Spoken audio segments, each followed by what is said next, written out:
De vive voix avec CDC Informatique. Bonjour et bienvenue dans De vive voix, le podcast qui vous emmène dans des univers totalement différents à la rencontre de personnalités passionnées et passionnantes.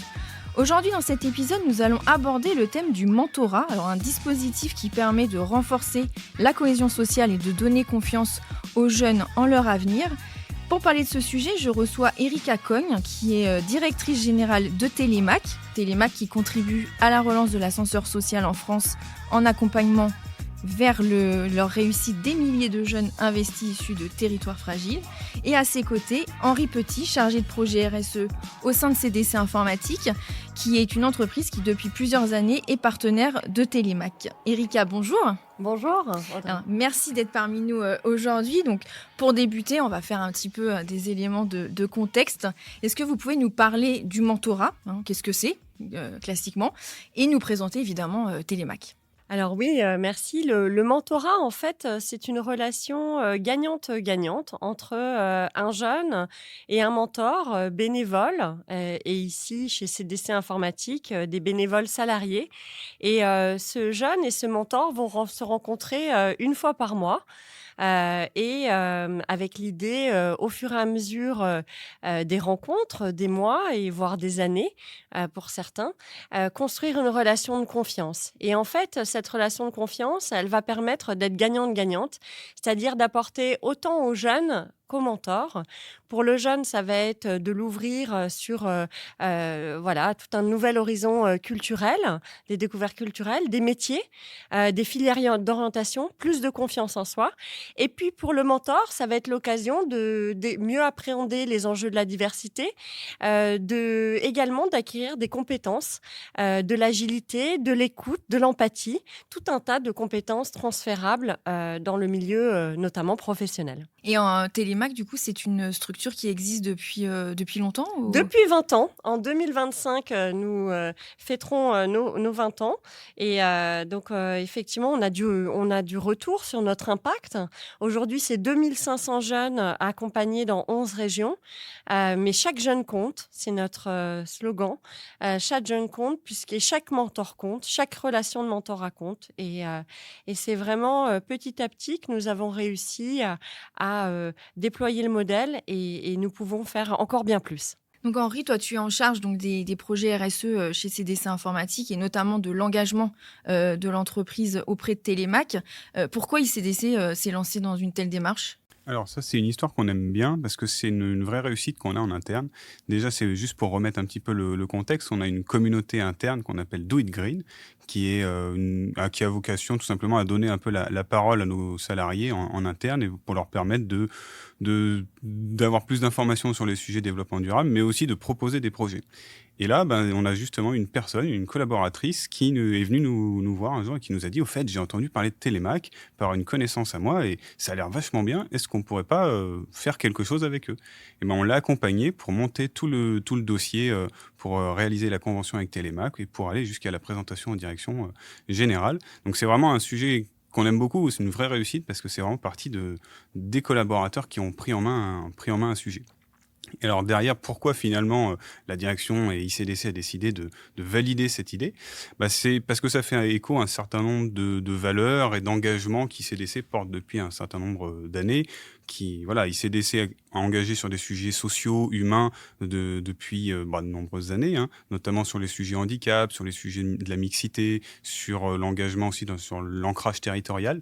Et là, on retrouve un certain nombre de points clés, de points saillants avec Télémac, qui nous permettent d'avoir l'ancrage territorial, donc vraiment d'être lié avec des jeunes du territoire où vivent nos collaborateurs, de permettre une implication citoyenne à nos collaborateurs et de sortir au-delà même du contexte purement professionnel.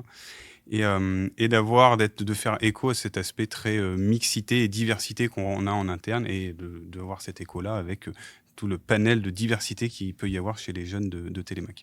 Donc justement, Henri le disait, c'est un peu le bouche à oreille qui a fait connaître Télémac à ICDC. Comment Télémac, justement, se manifeste auprès des entreprises ? Alors, ce type de pratique de bouche à oreille, c'est finalement ce qui marche le mieux. Parce que ce qui marche le mieux, c'est ce qu'on fait là à l'occasion de ce podcast ou de ce qu'a fait cette collaboratrice que je remercie personnellement. C'est d'avoir des volontés individuelles qui témoignent que Télémac, ça marche et qui ont envie de le mettre dans d'autres entreprises. Parce qu'au moins là-dessus, on est sûr que ça va fonctionner et que le partenariat va prendre forme. Mais finalement, sinon, nous faisons aussi de la communication, évidemment, sur les réseaux sociaux. Nous sommes en lien également avec des réseaux d'entreprises, le MEDEF, le CJD, les entreprises s'engagent, différents types de réseaux. Et puis Télémac est née de l'entreprise. Elle a été créée il y a 20 ans par Serge Wimbert.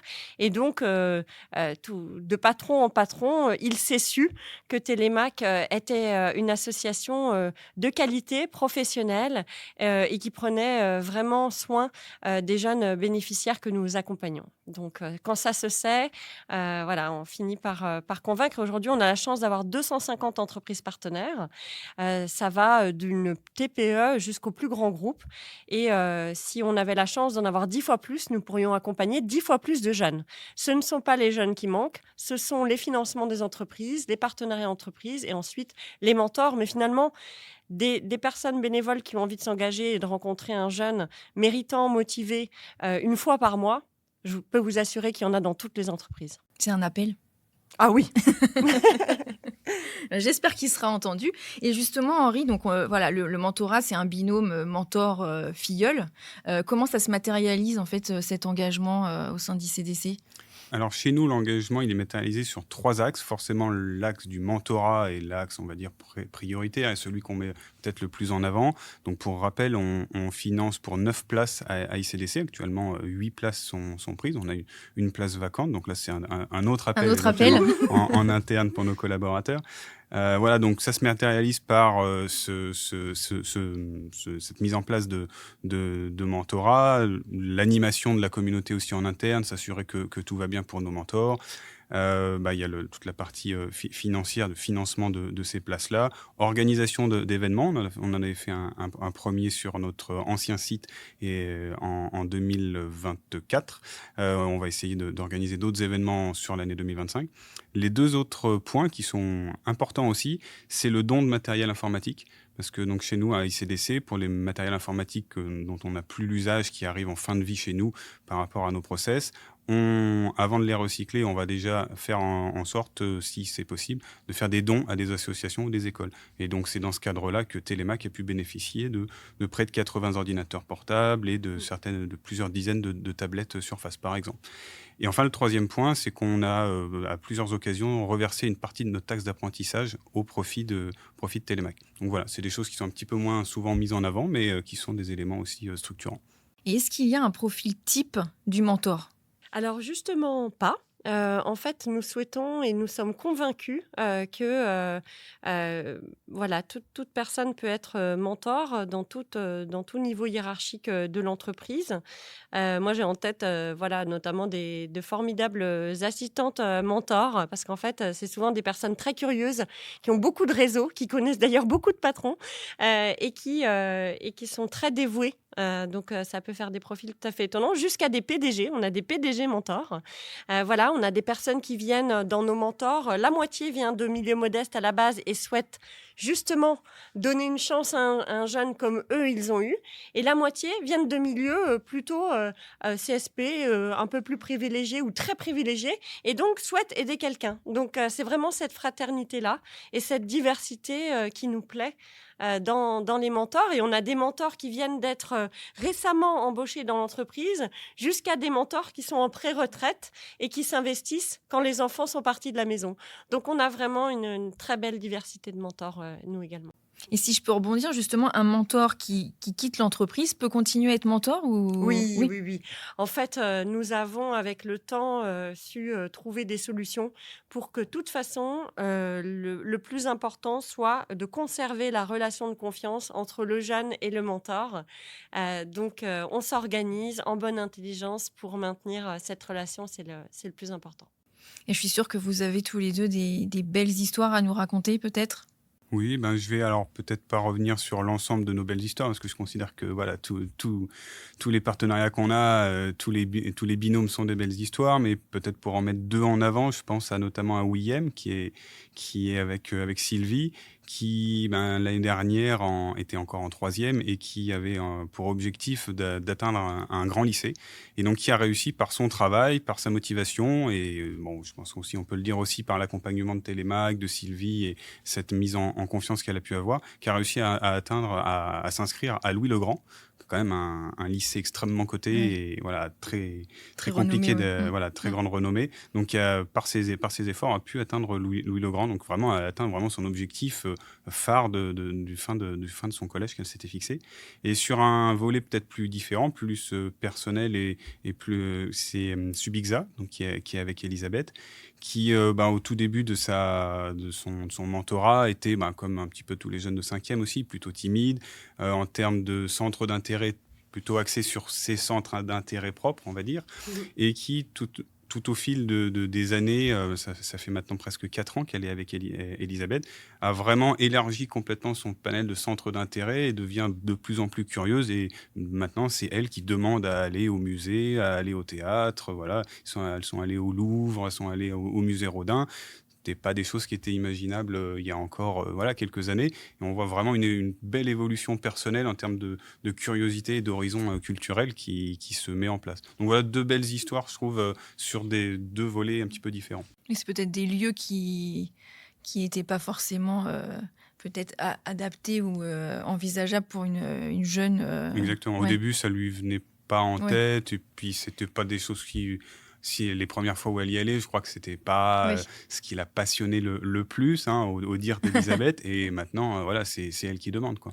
Erika, vous avez des exemples un petit peu phares comme ça? Oui, alors, et merci. Moi, j'ai toujours besoin, toujours à cœur d'entendre les belles histoires. C'est ce qui fait notre énergie. C'est ce qui fait qu'on a envie d'accompagner plus de jeunes. Moi, j'ai en tête deux jeunes qui travaillent dans l'informatique. Mohamed, voilà, parce que je m'excuse, mais je ne connais pas les 2500 jeunes de Télémac, mais il y en a certains que j'ai la chance de connaître, soit parce que je les mentore moi-même, soit parce que je les rencontre à certaines sorties. Et Mohamed, que j'ai connu tout petit, il vient de Saint-Denis. Et ensuite, il a fait un master en audit conseil et système d'information à Paris-Dauphine. Et maintenant, il est en VIE à Londres chez Natexis sur un poste d'analyse technologie, risque management. Je vous parle de ce poste-là parce que c'est un poste tech et je suis chez CDC Informatique. Et puis, Johnny, qui vient de Roubaix, que j'adore. Vraiment, Johnny, je pense que je pourrais le voir dans 20 ans encore. Et Johnny, il a fait Polytech à Lille. Et là, il est chef de projet SI dans une petite entreprise, Airflux. Et aujourd'hui, il a envie de partir aux États-Unis. Voilà, et de réussir dans la tech aux États-Unis. Ouais, j'adore. Je sais que Johnny, par exemple, il se met aucune limite, alors que je connais un petit peu ses origines familiales et c'est plus difficile. Et donc, c'est super réjouissant et je le vois tellement réussir dans la tech aux États-Unis. Et est-ce qu'il y a alors là, donc on sait que voilà, les jeunes sont mis en relation avec les mentors. Comment d'ailleurs les jeunes sont identifiés? Est-ce qu'il y a une démarche particulière à faire de leur part ou Oui, alors déjà, bon, mettons qu'un jeune tombe sur ce podcast par hasard et il dit moi, je suis un jeune Télémac, je suis motivé, je suis méritant, j'ai une famille modeste. Il peut toujours nous contacter, ça c'est possible. Mais sinon, la voie la plus classique, c'est effectivement par les professeurs qui identifient les jeunes. Donc, dans les collèges d'établissements scolaires partenaires, on intervient dans plus de 300 établissements et qui identifient ces pépites. C'est des pépites. Alors, c'est des pépites adolescents. Vous attendez pas, comme le disait... Voilà, parfois, comme je disais, Henri, parfois les jeunes, ils sont... voilà, ça reste des adolescents, mais c'est des jeunes qui participent en classe, qui font leurs devoirs, qui ont envie de réussir et qui, au fur et à mesure, ouvrent leur champ des possibles et ont vraiment cette capacité à poursuivre des études supérieures et à devenir des cadres en entreprise, des personnes responsables, des citoyens engagés.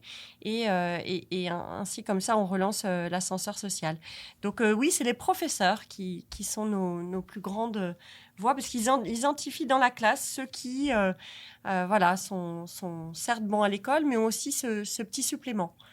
Cette façon d'aider l'autre, cette façon de participer en classe, cette façon d'avoir une attitude vraiment positive dans des collèges qui sont parfois certainement difficiles. Et les mentors ont toute autonomie pour proposer ce qu'ils souhaitent en fait à leurs filleuls en termes de sortie, en termes de découverte. Oui, nous, en tout cas, en tant qu'ICDC, on n'intervient pas sur le choix qu'ils font en termes d'animation de sortie avec leurs jeunes. On peut proposer des choses. D'ailleurs, juste avant l'enregistrement du podcast, j'ai envoyé un petit lien à mes mentors. Mais nous, on n'impose rien, évidemment. On va être plutôt sur de la proposition, par exemple, d'événements sur site, ou alors de mise en commun d'idées entre eux pour favoriser les échanges entre mentors, pour qu'ils se disent « Ah, nous, on est allé au Jardin des Plantes, il y avait une super animation, ça serait bien que vous y alliez. » Donc voilà, on met en place des moments d'échange et des outils de partage en interne. On est plutôt... en tant qu'entreprise, sur un sujet un peu en support là-dessus, ils sont vraiment totalement autonomes de choisir selon leurs envies et leurs disponibilités. Oui, alors en complément de ce que dit Henri, nous, on forme les mentors pour qu'il y ait quand même des bons réflexes de mentorat.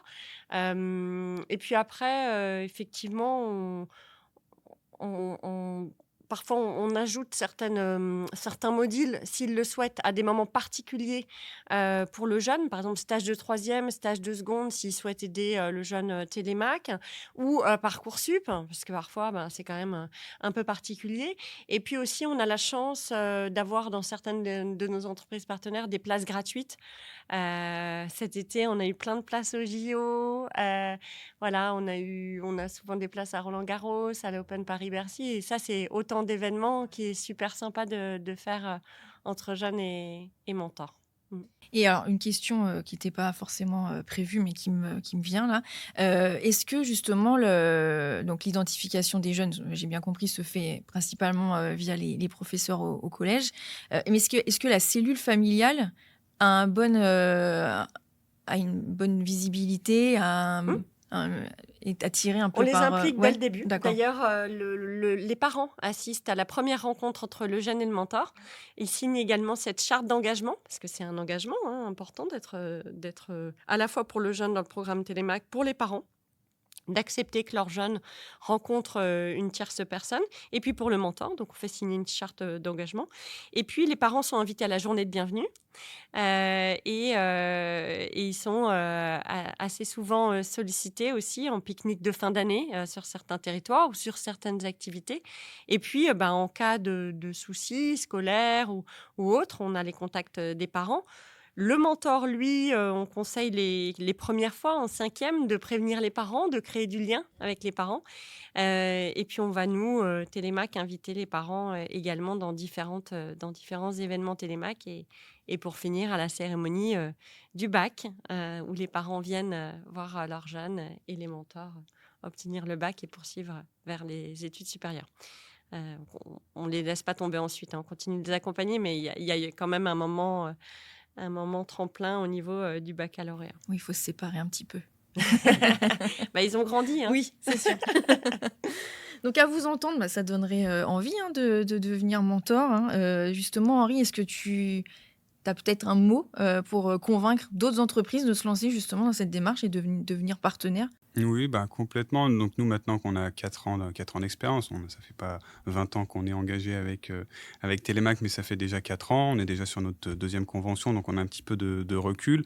Si je devais mettre certains éléments en avant, alors après, chaque, notamment équipe RSE, qui met en place ces partenariats-là, aura à voir quels sont les grands axes d'engagement qu'on veut mettre en avant dans sa propre entreprise. Mais Télémac fait vraiment écho à des notions très très sociales, de mixité, de diversité, d'égalité des chances. Et aussi autour de la jeunesse. Donc, si on a envie de mettre vraiment l'accent sur ces points-là, je trouve que Télémac est vraiment une association qui répond vraiment et correspond parfaitement à tous ces profils-là. Donc là, on est plutôt en termes de profil raison d'engagement. Moi, il y a un élément qu'on ne peut pas forcément palper tant qu'on n'est pas investi, c'est la relation avec l'équipe Télémac notamment. Donc nous, on voit bien en tant qu'équipe qui anime le partenariat, c'est que la relation se fait vraiment très très bien. D'ailleurs, que ce soit sur Bordeaux comme sur la région parisienne, on a nos relations qui sont très fluides, très réactives. Donc même au quotidien, c'est aussi quand même un élément très positif pour animer ça et faire vivre le partenariat. Un autre point, là c'est notamment intéressant je pense pour des structures qui sont implantées à différents endroits, c'est que même si pour l'instant on l'a pas trop dit, mais Télémac est bien implanté sur tout le territoire français. Donc nous qui sommes implantés aussi, CDC Informatique, à plusieurs endroits du territoire français, notamment à Bordeaux, ça nous a permis aussi de ne pas avoir un partenariat qui ne concerne entre guillemets que nos salariés franciliens, mais aussi nos salariés qui sont hors de Paris, ce qui était un élément quand même important aussi.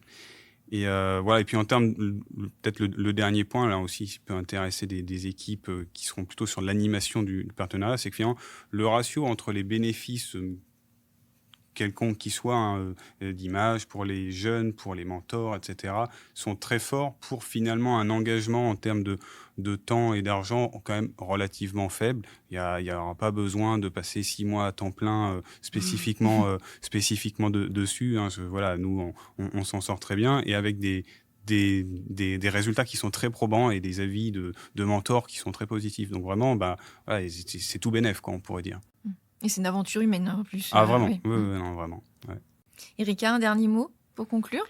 N'hésitez pas à nous contacter. Enfin, déjà, merci Henri et merci à CDC Informatique pour ce partenariat, pour ce podcast. Et puis, n'hésitez pas à nous contacter. Enfin, une fois de plus, on a vraiment besoin d'entreprises supplémentaires pour accompagner plus de jeunes. Et chaque jeune compte. Voilà. Merci beaucoup. C'était le mot de la fin. Merci beaucoup à tous les deux d'avoir pris part à cet épisode. Merci Audrey. Merci Audrey. Et quant à moi, je vous dis à la prochaine. De vive voix avec CDC Informatique.